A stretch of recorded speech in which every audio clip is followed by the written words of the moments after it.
Саба шарифіңіз хайырлы олсын, декабрінің 5-і, Қарымышғалының 1377-ші күні студияда Мавиле Мұхтарова çalışам.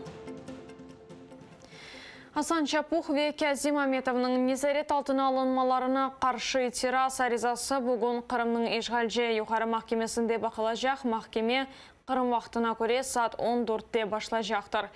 Ноябрьның 24-інде чықарылған Ишғалже махкеменің қарарына көре Асан Чапух ве Кязим Аметов январьның 15-не қадар незарет алтында қалажақлар.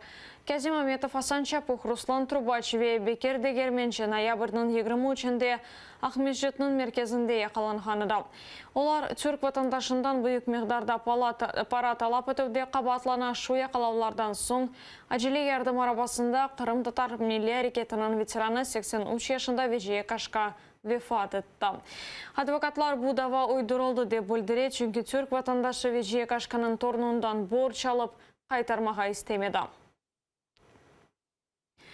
Ахмеджетнің Киев район махкемесі Эрнест Аметов ве Марлен Сулейман Асановның жазасыны белгілейжек. Махкеме саат 14:30-да башлажақтыр. Тақиқатшылар шекленгенлерге апыс мүддетінің ұзатылмасына мұраджатта болунажақ. Екісі де Русияда ясақланған Хизбут Тахрир давасы бойынша терроризмде қабатлана Қырым бірдемлігінің иштиракчилері ләқайт олмағанларына яқаланларға келіп қол тұтмаға чағыра.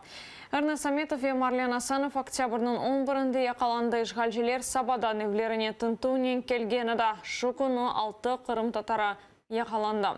Оларның епсіна терроризмде қабатлайлар. Октябрның 12-сінде ишғалжелер Тимур Ибрагимов, Марлен Сулейман Асанов, Мемет Белялов, Серан Салеев, Сервер Зикереев и Эрнест Аметовны тақиқат соңына қадар незарет алтына алды.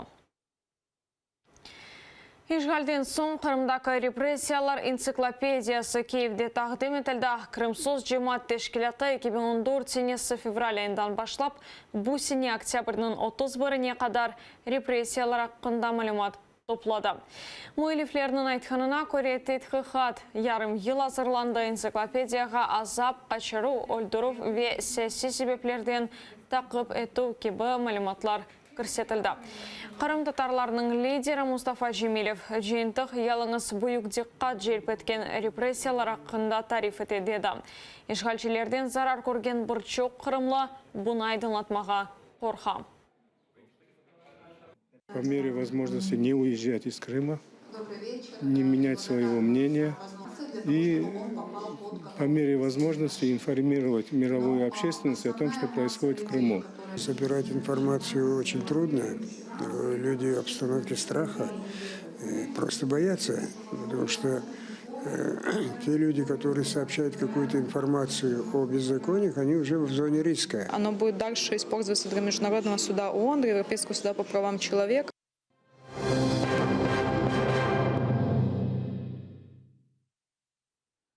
Қырым халқара севейде танылажақ референдумға мұқтач. Бұақта Русия президенті намзетіне идея еткен Ксения Собчак айтты. Оның фікірінше ярымада сакенлері Украинада, Русия ишғалі алтында яда мұстаққыл олажағына дайыр қарар алмалы. Ксения Собчакның үстінде Собчак еркеске қаршы язылы көлмек кейіп келді. Президент олса Қырымның не пажақ суаліне Собчак ачуланды. Это живые люди. Их нельзя куда-то деть, понимаете? Они проголосовали за то, чтобы стать частью России. Это было фальшивое голосование, потому что реальное голосование не может быть с одним вопросом. В Крыму должен быть проведен реальный международный референдум с наблюдателями. Там должен быть вопрос, хотите ли вы стать частью России, хотите ли вы стать частью Украины, или, и вот тут, я думаю, нас ждут с вами большие сюрпризы, или вы хотите уже стать независимы. Крымские татары, которых сейчас там притесняют, татарина, штурмана, подводной лодки. Тоже. Қыршычын ачайып табиат адисесі ярымаданын ялы бойындағы плака бұрнында қою тұман қайдетілді. Фоторесімлер іштимай ағларда дерчетілді. Құланыншылар бұл келген sıcak хаваның нетижесідір деп яза. Бұлі бір шей барды деңіз авадан тез қызғанда ола. Шымділік бұл соңғы хаберімізді эфирна Саба яйыны девам ете. Бізілі олыңыз.